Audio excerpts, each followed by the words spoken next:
بسم اللہ الرحمن الرحیم نحمدہ و نصلی علی رسولہ الکریم علی خاتم النبیین محمد صلی اللہ علیہ وآلہ وسلم نحمدہ و نستعینہ و نستغفرہ و نؤمن بہ و نتوکل علیہ و نعوذ باللہ من شرور انفسنا و من سیئات اعمالنا۔ میرا نام ہے ابو عبداللہ وسیم ارشد اور آپ اس وقت دیکھ رہے ہیں میرا چینل فہم و عمل، جس پر کہ میں حیا کے موضوع پر گفتگو کر رہا تھا جو نامکمل رہ گئی تھی۔ تو اس میں بہت سارے پہلو سامنے آئیں گے، ہو سکتا ہے کہ یہ متعدد بار یہی جو ہے موضوع دہرایا جائے، لیکن کیونکہ اس میں ابھی اس قدر جو ہے اس کے معنی تبدیل کر دیے گئے ہیں، ہمارے لیے جو ہے حیا کو بالکل ہی مختلف انداز میں پیش کیا جاتا ہے، تو اس لیے اس موضوع پر جتنی گفتگو میں سمجھتا ہوں کم کی جائے یا جتنے اس کے پہلوؤں کو سامنے لایا جائے وہ کم ہیں۔ تو میں اس کو مختصراً اپنے ایک شعر کی صورت میں بیان کرتا ہوں۔ تصور حیا ہی ہم نے بدل ڈالا ہے، وگرنہ حکم حیا کا اب بھی وہی اور زمانہ بھی وہی ہے۔ تو اس میں نے یہ کہنا چاہا ہے کہ حکم تو حیا کا جو اللہ سبحانہ و تعالیٰ نے ہمیں دیا ہے کہ حیا کرو، وہ اب بھی وہی ہے، وہ حکم نہ قیامت تک تبدیل نہیں ہوگا۔ ہم لوگوں نے اس کا حیا کا تصور ایسا تبدیل کیا اور اس میں اتنے ایسے معنی ہم نے اخذ کر لیا کہ نہیں جی یہ حیا ہے اور یہ نہیں ہے اور فلاں ہے، کہ ہم نے اس کو جو تصور ہے وہ بالکل اپوزٹ کر دیا ہے، الٹ کر دیا کہ جو کہ اللہ سبحانہ و تعالیٰ کا حکم ہے، جو اللہ تعالیٰ سبحانہ و تعالیٰ نے حیا کا ہمیں تصور دیا ہے، ہم بالکل سے الٹ نکل گئے ہیں۔ تو اسی موضوع پر میں چلتے ہوئے میں گفتگو کروں گا۔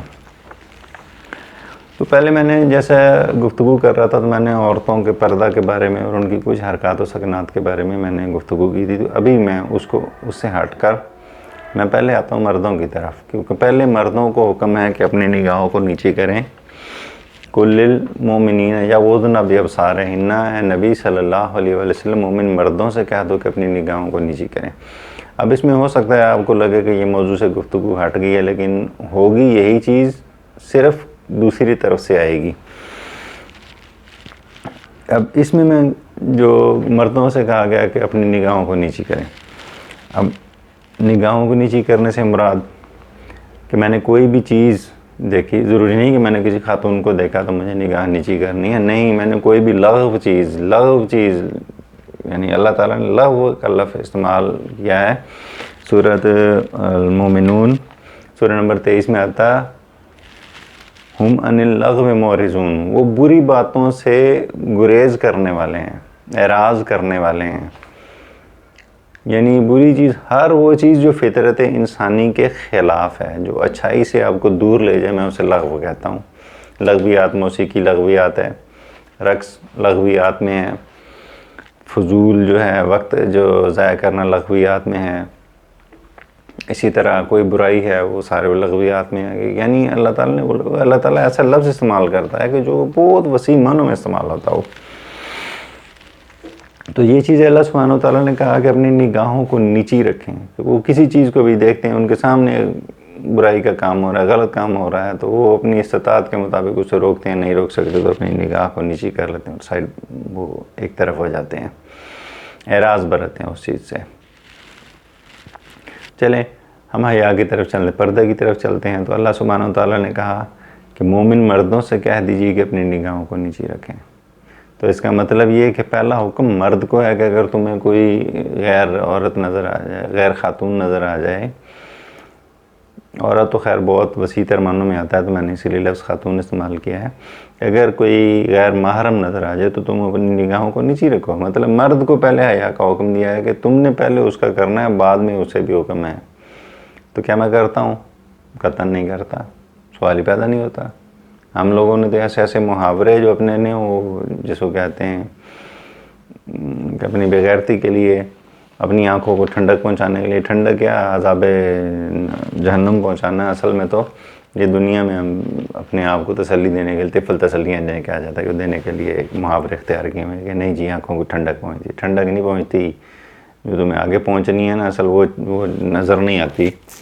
تو وہ خیر ادھر بھی جھلک ملتی ہے کہ جب کوئی غیر تمہاری غیرت کی طرف دیکھتا ہے نا، تو عورت کی طرف یا تمہارے غیر والے، تو پھر تمہیں آنکھوں میں بڑا خون اتر آتا ہے، سرخ ہو جاتی ہیں، تو یہی دوسروں کا بھی حال ہوتا ہے. اسی لیے پہلے کہا گیا کہ اپنی نگاہوں کو نیچی رکھو. جب تم کسی کی حفاظت کرو گے تو اللہ سبحانہ وتعالیٰ تمہاری بھی ان کی دوسروں سے حفاظت کرے گا. غیرت صرف تمہارے اندر یا میرے اندر نہیں ہے، دوسروں کے اندر بھی ہے. انہیں بھی اسی طرح جوش آتا ہے، انہیں بھی اسی طرح غصہ آتا ہے جیسے کہ مجھے آتا ہے کہ جب میں کسی کی غیر خاتون کو جو ہے وہ گھور رہا ہوں، دیکھ رہا ہوں، تو نگاہ نیچی کرنا میرے اوپر فرض ہے. اب اسی نگاہ نیچی کرنے میں تھوڑا سا ہٹ کر موضوع سے ہے کہ ہماری عمومی کیا عادت ہے. فارغ بیٹھے ہیں، چلو یار بازار چلتے ہیں. بازار میں جا کے کرنا کیا ہے؟ یہی کام، یہی غلیظ کام کرنے ہیں. کوئی آتی جاتی کو دیکھنا، راہ جاتے ہوئے کو ساری جو بھی کوئی سامنے آ گئی اس کی سر سے لے کر پیمائش پاؤں تک اس کی پیمائش کرنی، اس کے اعضاء کی پیمائش کرنی، یہی کرنی ہے. کہاں گیا وہ نگاہ نیچی کرنے کو حکم؟ میں کہاں گیا میری انسانیت، کہاں گیا میری مسلمانیت؟ وہ ساری وہ اوپر سے پشت گئی. اس وقت بس وہ حوث جو ہے نا وہ سر کے اوپر مسلط ہے اور بس میں نے تو کر کے گزرنا ہے. آنکھوں کو ٹھنڈک جو پہنچا رہا ہوں، ادھر ٹھنڈک نہیں پہنچ رہی، گرمائش پہنچے گی ادھر سے. اللہ نہ کرے، اللہ سبحانہ وتعالیٰ ہر کسی کو اپنے سامان میں رکھے. بازار میں چلے گئے، وہاں پہ جا کے اب کیا جی، ایک کوئی دکان والا یا کوئی بھی وہ دیکھا ہوا ہے، اس کے پاس جا کے بیٹھ جانا اور اب آتی جاتی کچھ نہ وہ چل رہا ہے، سیشن چل رہے ہیں جی. مطلب ایک کیسے نشست چل رہی ہے جی. اب کوئی اس کے ساتھ وہ فضول گپیں کی جا رہی ہیں. راستے میں بیٹھے ہوئے ہیں جہاں سے گزرگاہ ہے. ایک تو وہ گناہ بھی کہ گزرگاہ جو ہے وہ راستے میں بیٹھنا اس سے منع کیا گیا، وہ بھی حرکت کی جناب. ایک وہ گناہ سر لیا، دوسرا آتی جاتی کو بے حیائی سے وہ دیکھنا، وہ گناہ سر لیا، اور پھر تیسرا اپنی غیرت کا جنازہ وہ خود اپنے کاندھوں پہ اٹھا کے لے کے جانا. یہ کام ہو رہے ہیں. یہ صریحاً جو ہے قرآن کریم میں جو ہے کہ المومن مردوں سے کہہ دو کہ اپنی نگاہوں کو نیچی کر لیں. ہم نے اللہ سبحانہ وتعالیٰ کے اس حکم کو پس پوش ڈال دیا. اور صبح سویرے آ کے وہ دکان والے کی بھی کیا روٹین ہوتی ہے، جس کے پاس جا کے بیٹھ کر ساری آتی جاتیوں کی پیمائش کرنی ہے. صبح سویرے اس دکان والے کا بھی کیا ہوگا، آئے گا اپنا دکان میں سورہ رحمان کی تلاوت لگا دی. بس صبح سویرے ایک رٹا لگانے کو تلاوت لگا دی، اور اس کے بعد سارا دن بیٹھ کے ہر آتی جاتی کی پیمائش ہو رہی ہے. بس ٹھیک ہے، صبح سویرے جناب وہ کر لیا ہم نے، وہ فارمیلٹی جو ہے وہ ایک رسم پوری کر لی ہے نا، جو تلاوت لگانے والی وہ رسم پوری کر لی. اور اس کے بعد بس سارا دن جو مرضی کرو تمہیں اب معاف ہو گیا. وہ معافی صبح سویرے کر لی ہے نا. تو کیا فرق ہے، سارا دن گناہ کرو، ہر آتے جاتے بس 10-20 روپے اس کو جو آتے جاتے کسی کو دن میں خیرات کر دیے، کسی کو تھوڑی سی مدد کر دی، وہ چلو جی بس مال پاک ہو گیا اور میں بھی جنہوں ان گناہوں سے پاک ہو گیا. سارا تو فرق کیا رہ گیا؟ اگر وہ بھی غلط کرتا ہے، وہ ایک غیر مسلم ہو کے شاید وہ ایسا نہ کرتا ہو کہ جیسا ہم مسلمان ہو کے وہ کر رہے ہیں. انہیں تو اس چیز کی بھی شاید اتنی پابندی نہ ہو جتنا ہمیں حکم دیا گیا ہے. ہم ایک حکم کی بھی خلاف ورزی کرتے ہیں اور غلط حرکت بھی کرتے ہیں. اب سوال یہ پیدا ہوتا ہے کہ میں نے اپنی نگاہوں کی حفاظت کی، کیا میں نے نگاہوں کو نیچا کیا؟ سوال ہی پیدا نہیں ہوتا کہ میں نے ایسا کیا ہو. نگاہوں کو نیچی کرنے کا آخر حکم کیوں دیا گیا ہے؟ کوئی اور بھی تو بہت سارے احکام ہیں ان کے ساتھ ہی اللہ تعالیٰ نے یہ مردوں کو پہلے کیوں کہا گیا اپنی نگاہوں کو نیچی کرو؟ اس لیے کہ میں اسے سمجھتا ہوں کہ یہ حرام ہے، منع ہے، حرام ہے. کیونکہ ان سے ہم دوسروں کی بے حرمتی کرتے ہیں، دوسروں کی عزت پر ہاتھ ڈلتا ہے. میں اگر کسی کو ایسے دیکھتا ہوں تو میں اس کی عزت پر ہاتھ ڈال رہا ہوں. کہ کسی مسلمان کی عزت حرمت کعبہ سے زیادہ ہے، یعنی کعبہ کو ڈھا دینے سے زیادہ اس کی عزت ہے. کیا ہم لوگ اس چیز کا خیال کرتے ہیں؟ قطعاً نہیں. ہمارا تو خاص شوق ہے دوسرے کی عزت پہ ہاتھ ڈالنا. ہمارے لوگوں کا ذہن اس قدر جو گھٹیا ہو چکا ہے اور اس قدر اس درجہ پر پہنچا دیا گیا ہے. پہنچانے والے کون ہیں؟ ہم لوگ خود ہیں. کوئی میری جگہ میرا ذمہ دار نہیں ہے. میں اپنی سوچ، اپنے فہم، اپنی عقل کا خود ذمہ دار ہوں. اپنے اعمال کا میں جواب دوں. کیا اللہ نے مجھے عقل نہیں دی؟ کیا اللہ نے مجھے فہم نہیں دیا؟ کیا اللہ نے مجھے اچھائی برائی اور اس میں تمیز کا فہم نہیں دیا ہوا ہے؟ مجھے سب کچھ عطا ہوا ہے. یہ الگ بات ہے کہ میں اسے تسلیم کروں نہ کروں. میری عقل نے آدھی بات مان لی، آدھی چھوڑ دی، من مرضی کی، چلو جی جانے دو.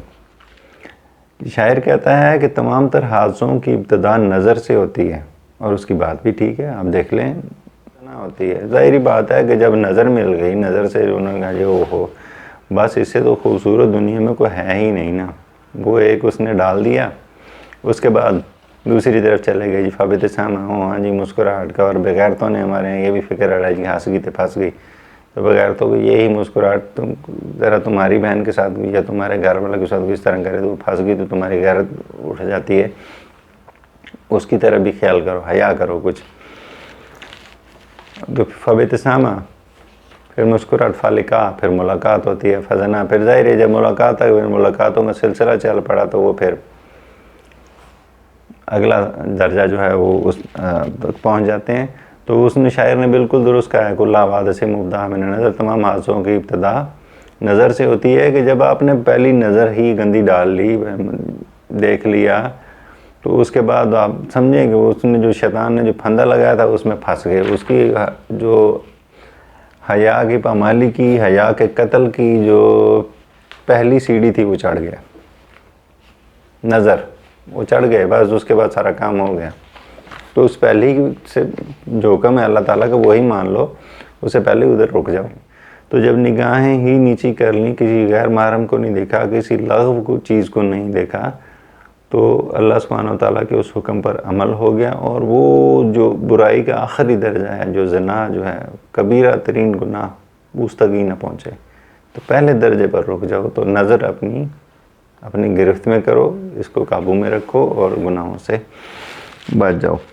اب اس میں یہ ہے کہ اپنی نگاہوں کو نیچی رکھیں. اب سوال یہ پیدا ہوتا ہے کہ نگاہیں ایک ویسے بھی تو نظر پڑی جاتی ہے, بالکل پڑتی ہے نظر ہوتی ہے, لیکن اصل چیز جو ہے اس کے بعد کا عمل ہے کہ اگر چلے غلطی سے ہو ہی گیا ہے تو باقی اگلا درجہ تو قابو میں رکھو نا.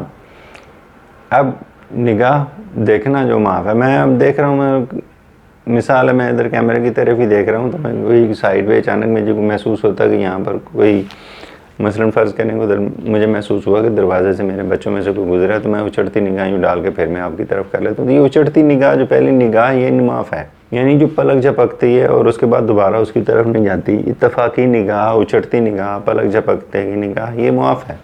لیکن اگر وہ مجھے پتہ چل گیا کہ یہ ہے, میں اسے مسلسل دیکھے جا رہا ہوں, مجھے پتہ ہے کہ وہ غیر محرم ہے, لغو چیز ہے, اس کے باوجود میں سے دیکھے رہا ہوں, تو پھر وہ گناہ ہے, پھر وہ معاف نہیں ہے.